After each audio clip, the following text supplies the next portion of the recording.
Hello everyone and welcome to another video. About a year ago, I made this video where I reviewed the Levi 501 Shrink to Fit jeans. The Levi 501 Shrink to Fit jeans are made with a raw denim. And the reason that I made that video about a year ago was because if you follow my channel, know I love sewing and I've made myself a lot of jeans. I've made myself many pairs with raw denim. I was really curious to see how an affordable, ready-to-wear pair of jeans, such as the 501 Shrink to Fits, would compare with what I can make with my own hands. So I won't get into everything that I covered in that video. Go ahead and give that a watch first if you're interested. But basically that video documents the process of receiving the jeans, kind of reviewing the quality and the construction.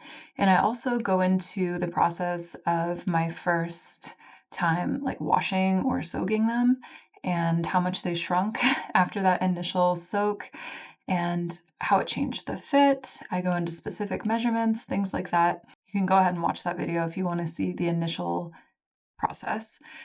Today, I want to talk about the same pair of jeans a year later.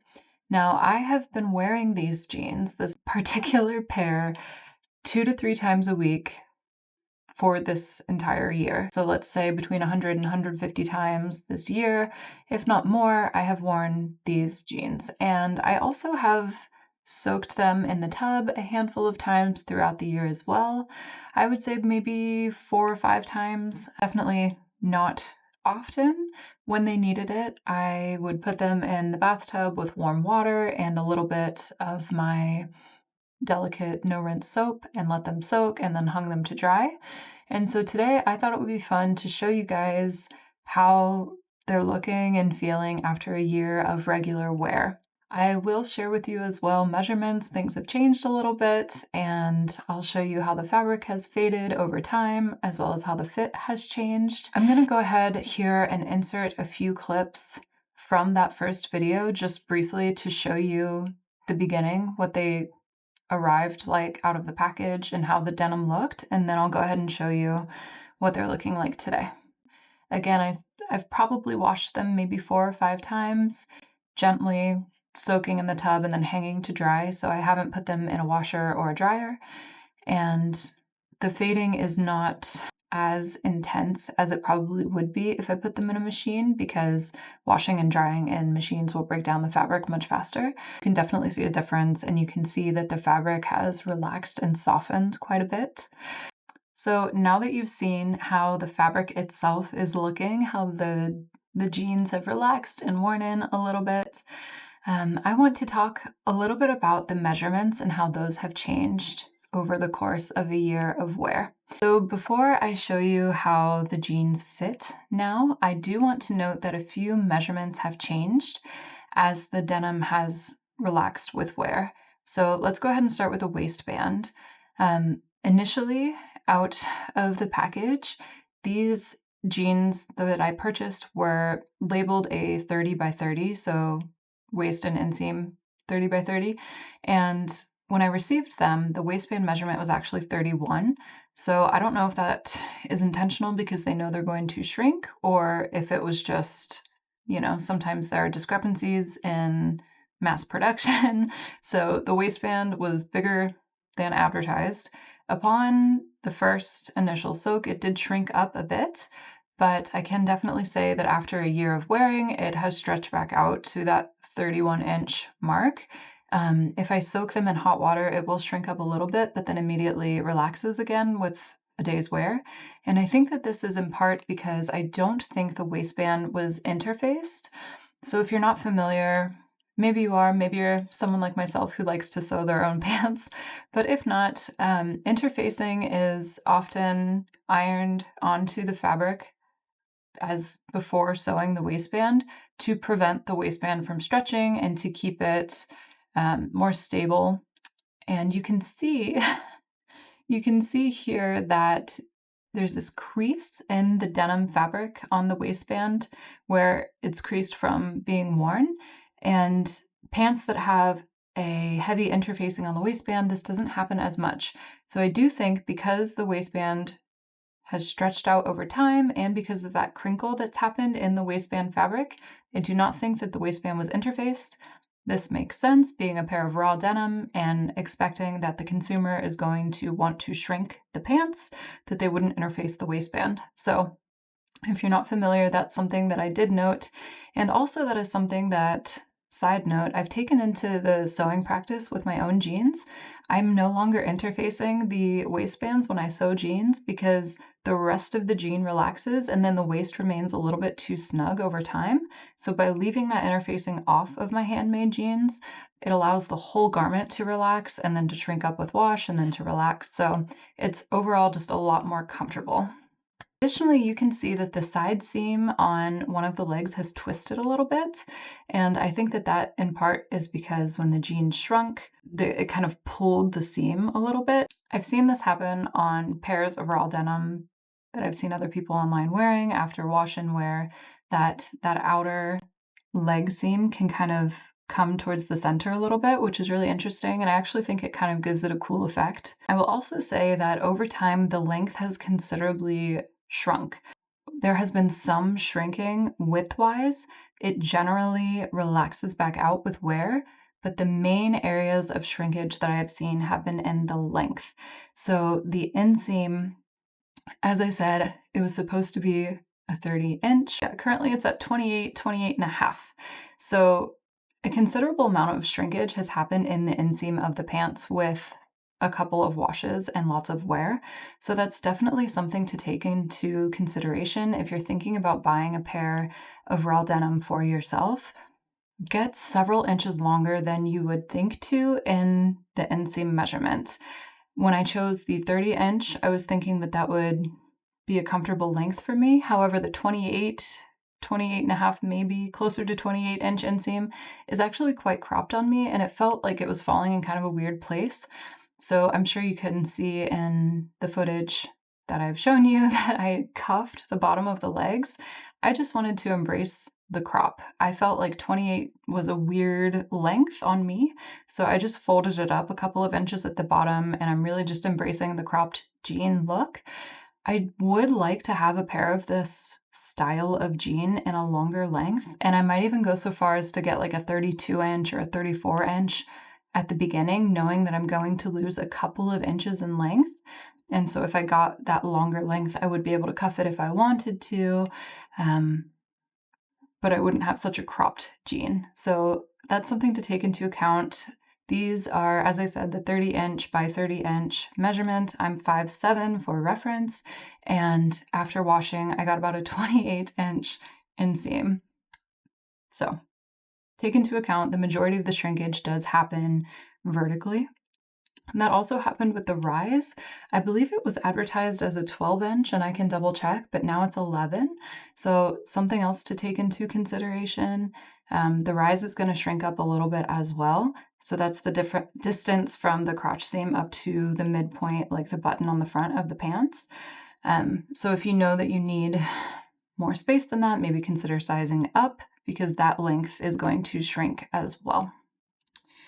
I did find that the measurement of the width at the knee and at the bottom of the pants stayed about the same. I saw a little bit of shrinkage that eventually, as I said, relaxed again. I think that the fit is similar, but actually better. And I think it's better now because the fabric has softened and relaxed so much. So again, I'll show you a little clip here. This is at the very beginning when I first got them out of the package.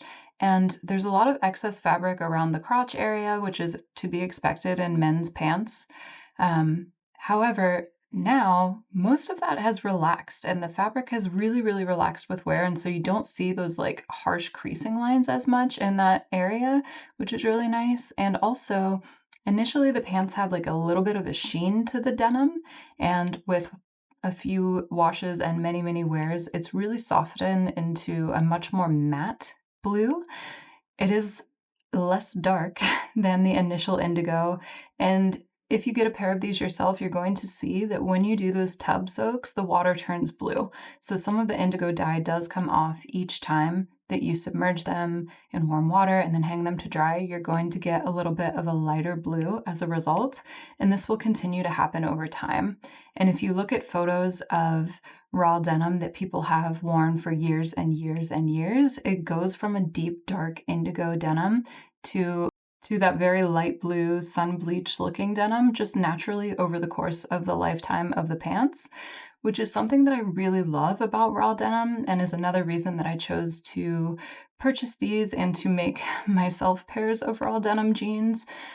They last a lot longer. The denim hasn't been tumble dried with rocks and bleached to get all these different finishes. It's like a true solid, thick piece of denim that's just been dyed with indigo, and it hasn't had any other aging or aesthetic tearing or, done to it. And if that's your style and you prefer to have a more aged look out of the package, that's totally fine. But be aware that they're not going to last as long. Raw denim is stronger, it will last longer, and I really love watching the change from a really deep dark indigo to something more faded over time. It's going to fade personally, like for everyone it's going to be different, and the points where your body puts tension on the fabric, and let's say you put a wallet in your pocket or a phone, everything's going to age differently depending on how you wear the jeans, and it makes them really personal and unique, and I love that about raw denim as well. So all of that to say, these are really, really comfortable. I like that the waistband relaxes to something that's bigger than my natural waist and that I can wear them a couple inches beneath my natural waist. I like that the fabric has gotten so soft that these pants feel like sweatpants. I can lounge around the house in them and they're incredibly comfortable. Whereas other pairs of denim that I have that are more higher waisted, that have an interfaced waistband, I do not enjoy sitting on the couch in, So these are really comfortable. I think they're really cool and stylish. I definitely would recommend them as a product if you're interested in trying the Levi 501 and you've never experimented with raw denim before. These are really, really affordable. You can get them on sale. I think maybe they're listed at 80 or 90. I think I paid about 50. There's always sales throughout the year. But if you look at other companies that produce raw denim jeans, you can easily spend $200, right? And if you're making them yourself, easily that much in labor and materials. So I'm really, really pleased with how these have faded over time. I definitely would like to get another pair, and I want to get them in like a 32, I think a 34 even inch inseam, knowing that I'm going to lose a couple of inches in length and that I like to cuff the bottom. I would also enjoy a little bit more room in the rise so that I could wear them a little higher up if I wanted to, like more comfortably. So yeah, take that all into account. If you're going to purchase these, go a couple inches up from your waist measurement, because these are a lower mid-rise pant, I would say, like a true mid-rise. They don't sit at your natural waist. And definitely go a couple of inches longer in length, because that's where you're going to see the most change over time. Hopefully this was interesting to watch or listen to. I know a lot of people are really into their denim, and Levi's 501s are a classic. They're also, they're not cheap, but they're on the more affordable side of 100% cotton jeans. So many jeans today are made with a small percentage of spandex or elastane, and personally that's not something that I enjoy wearing. I don't like how it feels. I don't like how it kind of bags out over time, and I find that 100% cotton denim, it will relax and then it will shrink up and then it will relax with your body and with wear, and it's much more breathable. And yeah, if you're looking for a pair of 100% cotton, dark indigo, raw denim jeans, I think that the 501 shrink to fit is a good entry level place to start. You might eventually fall in love and get into higher quality denims and selvage denims and heavier weight denim, but I think this is a good place to start.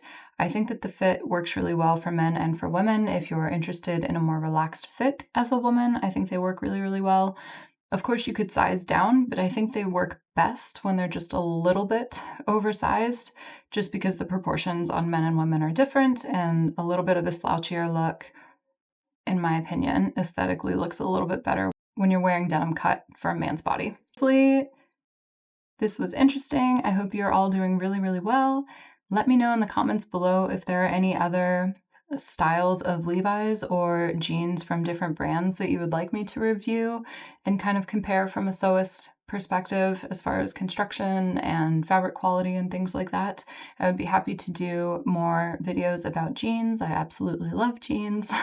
So yeah, hope you're doing really well, and I will see you very, very soon in the next one. Bye.